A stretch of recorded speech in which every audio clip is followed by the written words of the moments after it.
Hello and welcome. In this episode, we are going to talk about what impacts the price an agency quotes you for Facebook advertising. So, what goes into a quote for Facebook advertising? What factors is the agency taking into consideration when they are providing you a quote for advertising? Like the video I did last week on Google Ads, Facebook Ads has its own factors that influences how complex the campaigns are going to be, and that then impacts what the management fee and the setup fee is going to be from the advertising agency. Now, there are again different ways agencies bill or invoice for Facebook advertising. There are agencies out there that only invoice per lead. They're like a pay as you go kind of thing. So you don't have to pay an upfront fee of $500 plus ad spend. You pay them once they actually start to get you leads or appointments. There are many agencies that do that. On the same other side of the coin, there are agencies that charge a retainer to manage your campaigns on a regular ongoing basis.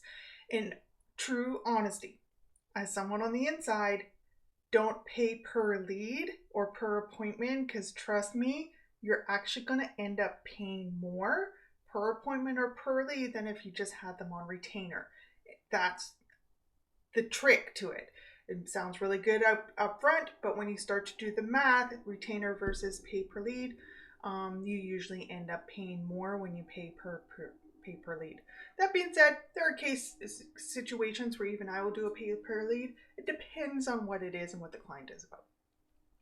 So what factors go into how much does a campaign cost you? Well, the first one, like Google Ads, is your ad spend. The larger the budget that you have, the more complex the campaigns get, the more audiences we can target, the more ad copy we can test, the more retargeting campaign we can get. So for example, on a small budget of $20 a day, I can only really run one campaign, be a conversion campaign usually, or a landing page view traffic campaign.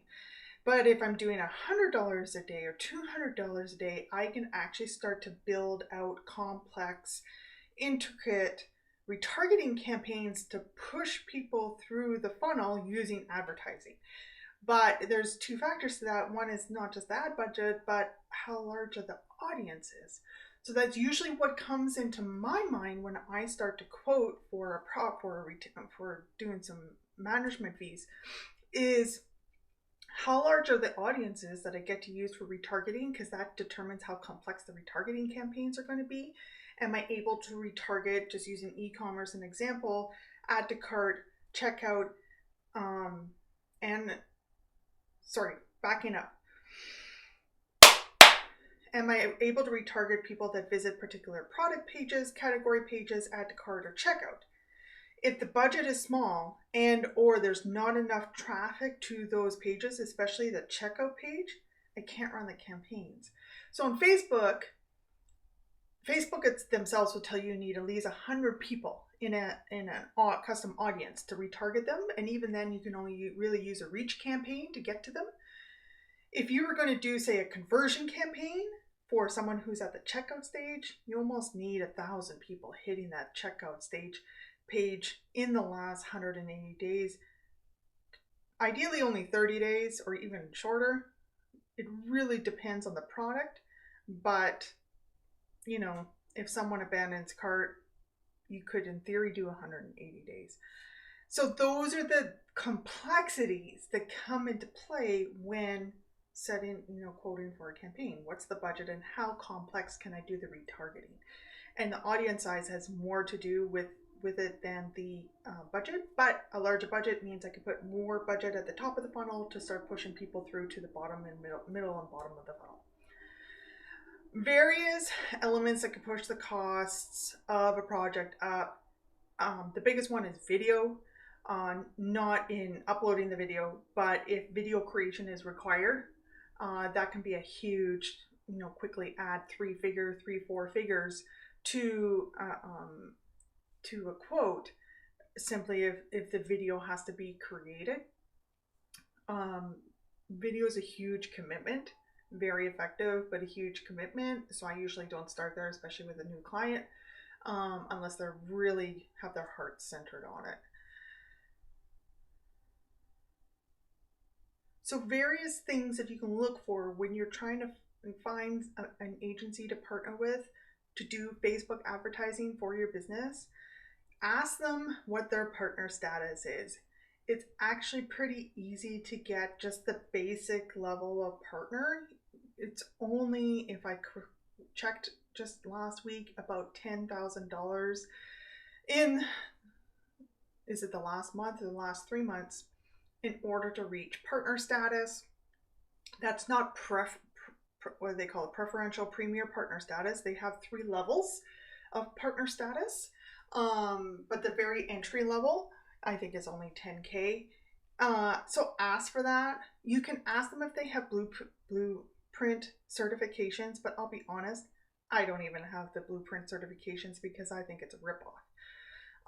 I've never in 7 years of doing this ever heard of anyone benefiting from having the blueprint certifications unless they're trying to get hired by an agency. But when it comes to an agency hiring me, it's never come up. They can take the courses and everything, but you have to actually pay for the certifications, and they used to be actually in person. Of course, with COVID, it's a little bit different, but we won't go into that. So that's one thing you can ask for. Definitely ask for case studies. Ask for examples. A transparent, honest agency should have no problem showing you current campaigns with the other clients' personal information grayed out. You know, we can take a screenshot nowadays and gray out the personal information, but still show the results. That they should be okay doing that. I don't think I mentioned this in the Google video, but I can mention it here. As an advertiser, in order to keep my current standing, I'm obligated to give you, the client, a monthly report.